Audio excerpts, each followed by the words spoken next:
Hi Vogue, my name is Rachel Zegler and today I'm going to walk you through my skincare routine and my go-to makeup look. Well, the first step is usually to use some makeup removing cleanser wipes. Just want to make sure that we are all clear on my skin. Lately I've been wearing a lot of makeup because I'm doing lots of press for my upcoming movie West Side Story. So next up is my cleanser, which I've been using since sophomore year of high school, which seems like eons ago. I have always had very easy skin to take care of. My skin is not very temperamental.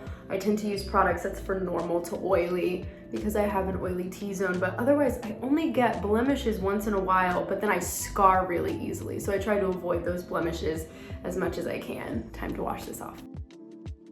So next we're moving on to toner. I use this and I just put it on a pad like so. When you make movies, people come up and retouch your hair and makeup all day. So what starts out as very light skin makeup turns into 13 layers of concealer by the end of the day. And that really takes a toll on your skin. So you want to do as much as you can to soothe it and avoid any breakouts, avoid any spots or bumps, because I have very textured skin when I get bumps. So, you try to avoid that because bumps are harder to hide on camera. Next up is this mask that I have actually been using since middle school. Today, because my whole face isn't acting up, I'm just gonna put it on my forehead and my chin, which tend to be some problem areas for me at the moment. All right, imaginary watch says it's been 15 minutes, so now I'm going to wash this off.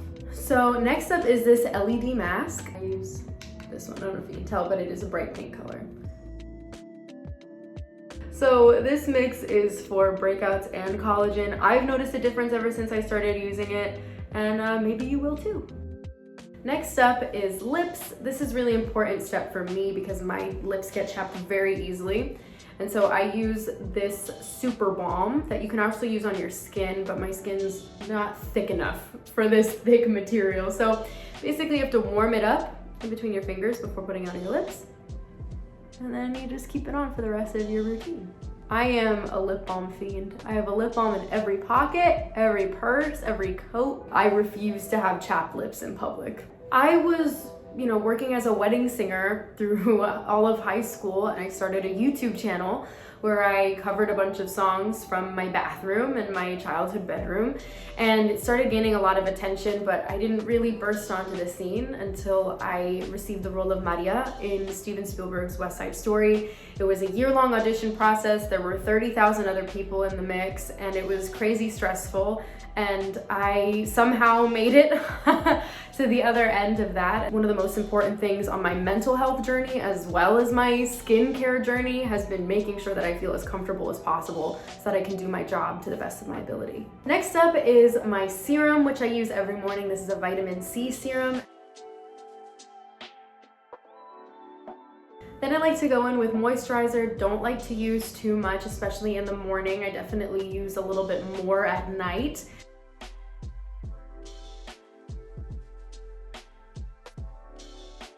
Next up is face oil, and I like to use this and just put it all over my skin. I think something that a lot of people don't know about my wellness journey is that a huge chunk of it has to do with my voice as well as how I'm feeling physically. When I was making West Side Story, I felt a lot of pressure to constantly be on my game. That mostly manifested vocally.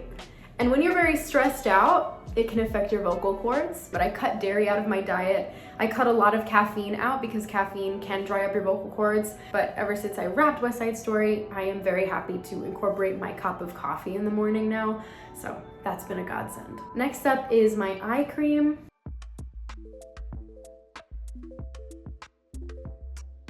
There's a huge obsession with appearance and beauty in Latin American countries. Even though we're like supernaturally beautiful. We wanted to look like Selena Quintanilla, so a lot of times we were focused on this beautiful, dark, beautiful hair and the big red lips, and that's something that I remember a lot from my childhood. I definitely wanted to look like Selena. I wanted to look like Shakira, who's from the same city as me in Colombia, the Barranquilla. As I've grown older, I've just been able to appreciate more of those beauty standards in Latin America. So next up is my sunscreen. I think it's something that a lot of people fail to incorporate into their beauty routines. This is tinted sunscreen. It's SPF 40, and I like to put it on my skin. I always wore sunscreen growing up. Even though my skin never burned, I was very aware of the damage that the sun could do because I was always scared straight by all of the commercials on TV. So I did always wear sunscreen. And now on to makeup. So first up is this tinted moisturizer that I use as a foundation. The more layers you use, the more pigmented it is, but I don't really use a lot of it. And I like to put it on my hand here. So you're gonna take a little bit on your brush, and then you're just gonna go. I have had the hardest time trying to find colors that matched my skin. And I started really to notice when I was doing photo shoots that the makeup artists would just mix so many different colors.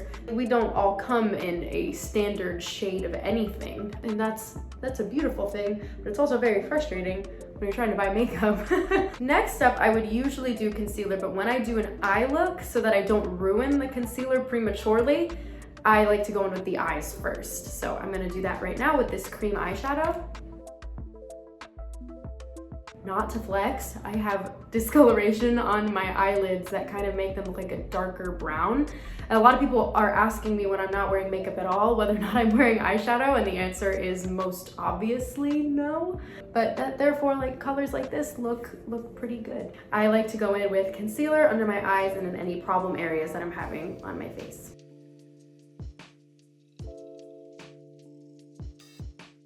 I tend to use my foundation brush to also apply my concealer because it tends to disperse it more evenly, and I don't like when it's a very obvious bright highlight underneath my eye, so using this brush is actually a lot more helpful. Now I'm gonna go in with some bronzer. This is Giorgio Armani. It's my favorite bronzer because it's not too harsh and it's very easy to just layer if you want more.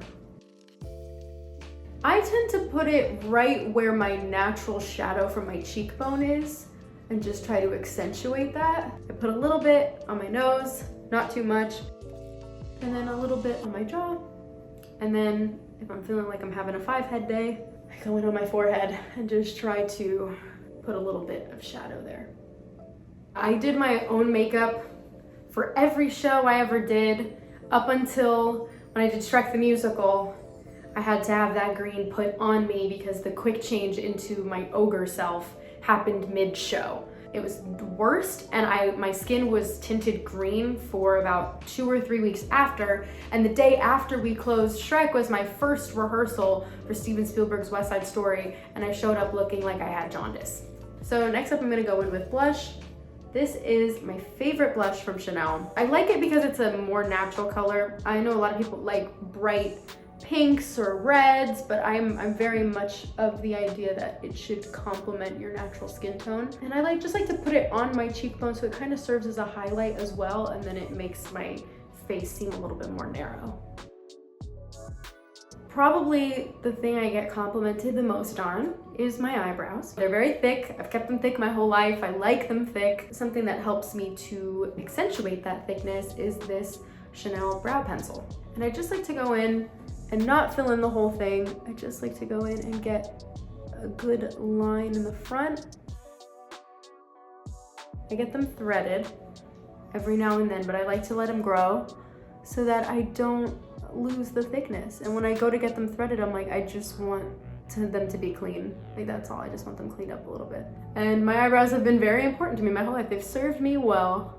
Then I just brush it through, and if I feel like anything is out of place, I go in with a Bare Minerals eyebrow gel. It just helps to keep everything locked down and adds a little bit more fullness if I so please.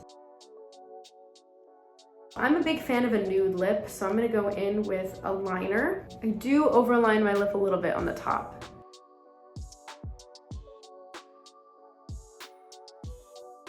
I'm gonna also go in with a lipstick. It's been an incredibly wild couple of months. I feel like I haven't really sat down since September.